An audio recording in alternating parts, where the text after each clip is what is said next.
I'm bigcal and welcome to my world. Today I want to talk about the Nintendo Entertainment System game Kung Fu.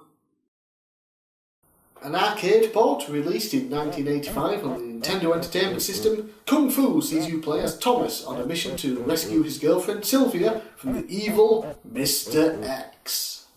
Being a game from the 80s and an arcade port at that, the game isn't overly complex. You simply move from left to right and you punch and kick. You can also duck, where you can do low punches and low kicks, and jump to do high punches and high kicks. No weapons here because Thomas ain't no pussy. He beats people with his bare hands. The game features 5 levels, and they are quite literally levels. You begin on the first floor and work your way all the way up to the 5th and final floor.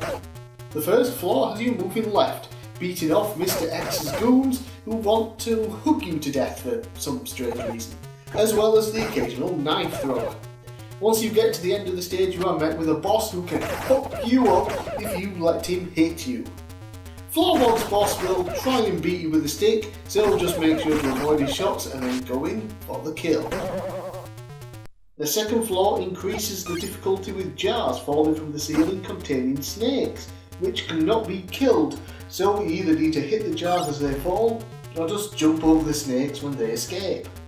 Dragons will appear out of thin air and shoot fire, and a weird ball thing will float in the air and fire something at you. Both can be destroyed if you hit them quickly enough, but personally I find it best to duck under the dragon's fire and keep walking away from the exploding ball.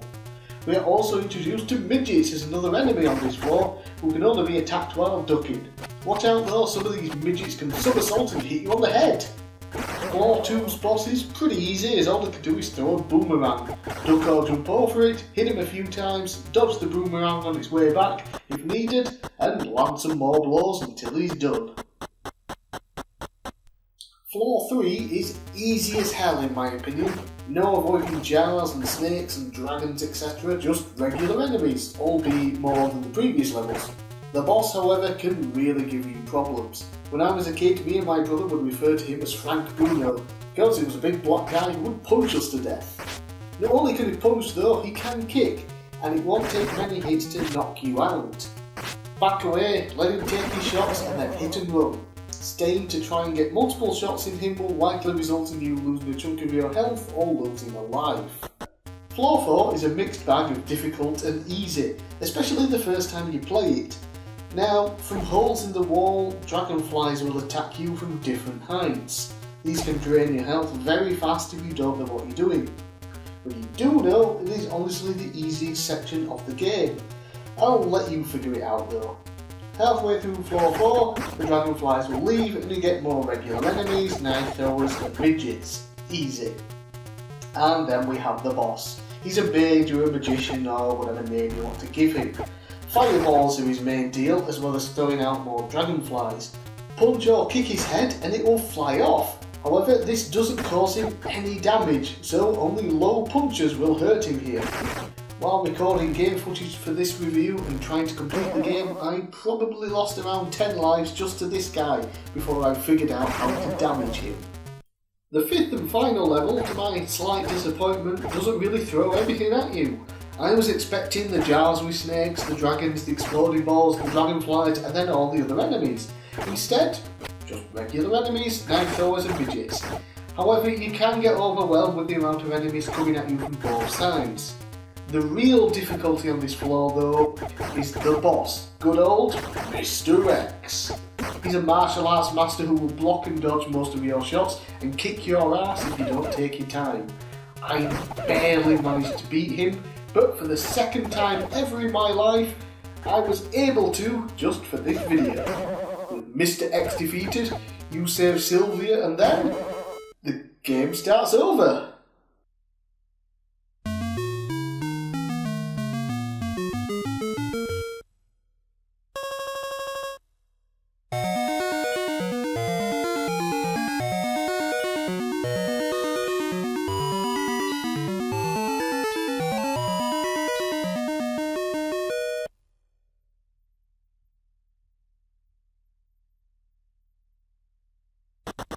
Now the difficulty has turned up, and being an arcade game originally, and the fact that it only took me around 10 minutes to finish all 5 stages, complete with 2 deaths, continue with the game with increased difficulty and trying to amass the biggest score possible is a natural fit.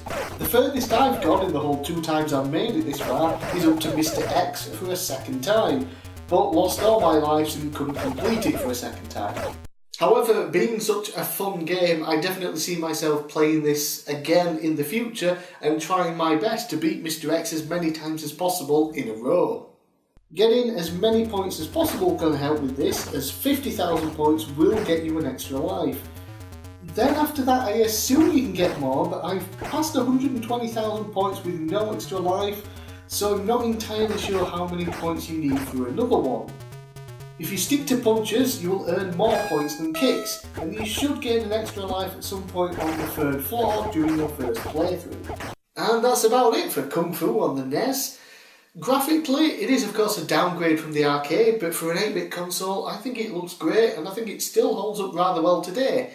My footage isn't the clearest out there. I am recording it through HDMI on a HD TV and in widescreen mode, so it is more blurry than it should be, but I still enjoy it. The music for me is iconic. I grew up listening to this music a ton because I played this game a ton. So I absolutely love it. Controls are perfect, allowing you to punch and kick and duck and jump and turn around when needed to, so there are no complaints there from me. Trying to give this an overall score though, a little difficult. I mean, it took me 10 minutes to essentially beat the main part of the game, getting to Mr. X, defeating him and saving Sylvia. Yes, it can go on and on and on, essentially forever until you get bored, as you're trying to amass more points and trying to defeat all 5 levels again and again and again, but how do you really rate something like that? Well, there are also different difficulty levels. You can start off with game mode B, which I believe is the same difficulty as when you've already completed the game once. So you can do a little bit more challenge from the beginning. And there is also 2-player mode. It isn't simultaneous, but I don't really think that would have worked for this game anyway. So there is that. It's a mode that me and my brother used to play a lot when we were kids because, 2 of us, 2-player mode, makes sense. So those are options if you want them. So, how do I rate essentially a 10-minute game? Quite highly, actually. I give this a 70 out of 100. It is a very old game, obviously now. It came out in 1985, it's now 2017. Still holds up really well, still a ton of fun to play, still looks fairly good for 8-bit, and in my opinion is the best 8-bit side-scrolling beat-em-up that I've personally played. And it's a game that will keep you coming back for more. I really do wish it was on the Mini NES Classic. That would have been fantastic. I think more people would have played it, and I personally think I probably have played more of it by now already, because I don't always have my NES set up. So yeah, 70 out of 100. Might only give you 10 minutes of gameplay to complete the game normally, but you can continue on and on and on for endless hours of fun, essentially. It has 2-player mode, even if it isn't simultaneous. It's still really fun to try and beat each other's scores. And overall, it is a classic Nintendo Entertainment System game. So, I'm Big Cal, thanks for watching, and I'll see you again next time.